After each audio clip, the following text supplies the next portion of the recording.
hanggang ngayon na nga. Kailan uuwi si tatay? Alam mo, sabi ng totoo kasi deboto ko ng Jesus Nazareno. Every Friday I go there. I've been praying na pauwi na. So ngayon ang ano natin, ano ang tutok na gagawin natin para itong signature campaign ay maging malaki ang epekto, makauwi na si Tatay Digong. Salamat, salamat, salamat. Salamat po. Ma'am, ano po, no, salamat po doon sa tanong ni Ma'am.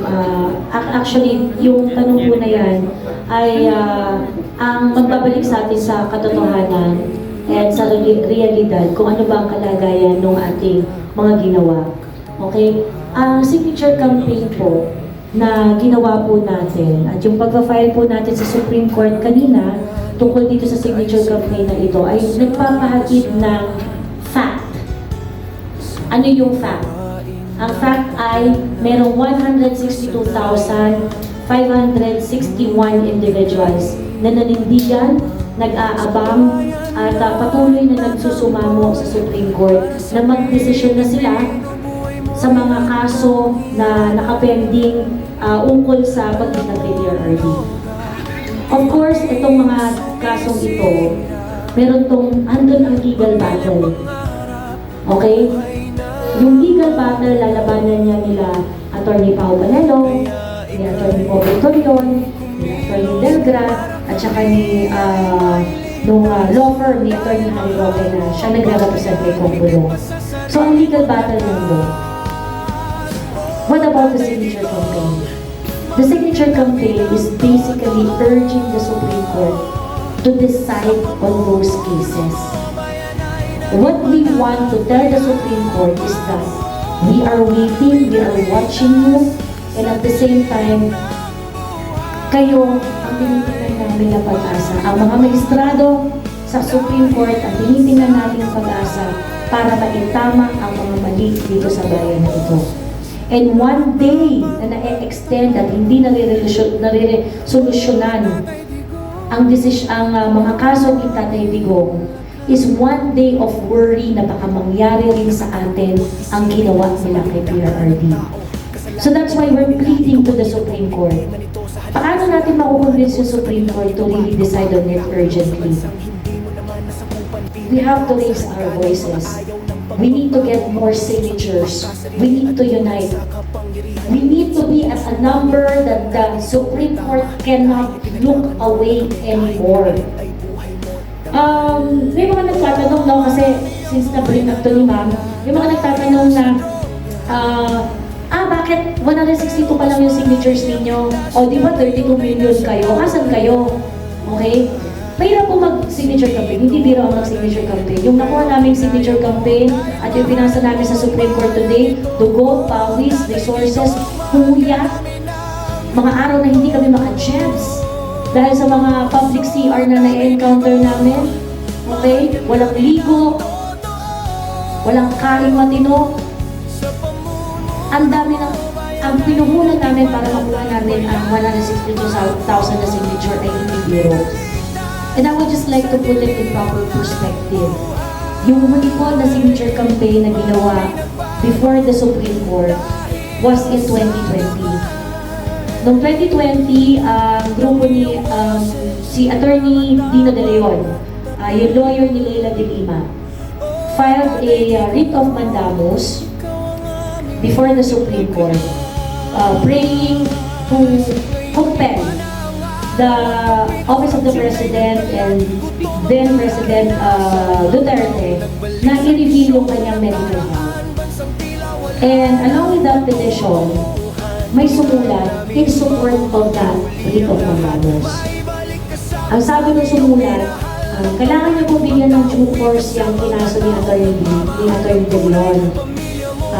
Kasi kami yung mga Pilipino na maaapektuhan ang kalusugan ni Rodrigo Duterte, kaya dapat alam namin ang tunay na kalagayan niya.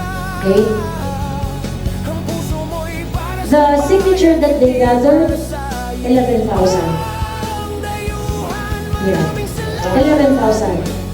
11,000 signature.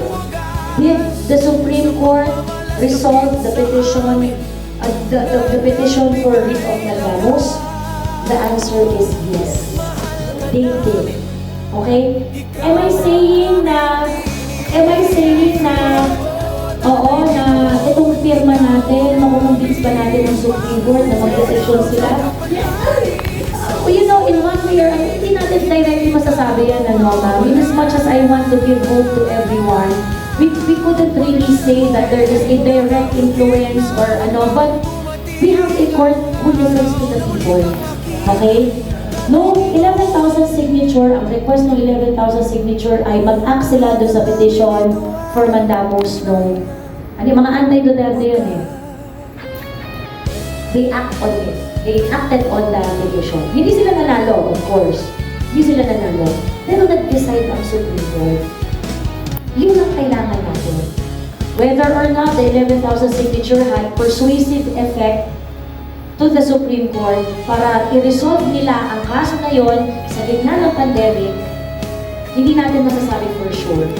But we are hoping against hope that 162,000 signatures that we have submitted and still growing and still because there are still so many volunteers na nagko-conduct ng signature campaign, and we would like to build upon it until the Supreme Court cannot look away and decide on the habeas corpus cases of PRRD. So we would know once and for all how we are going to move forward from what happened to PRRD. Ayun lang.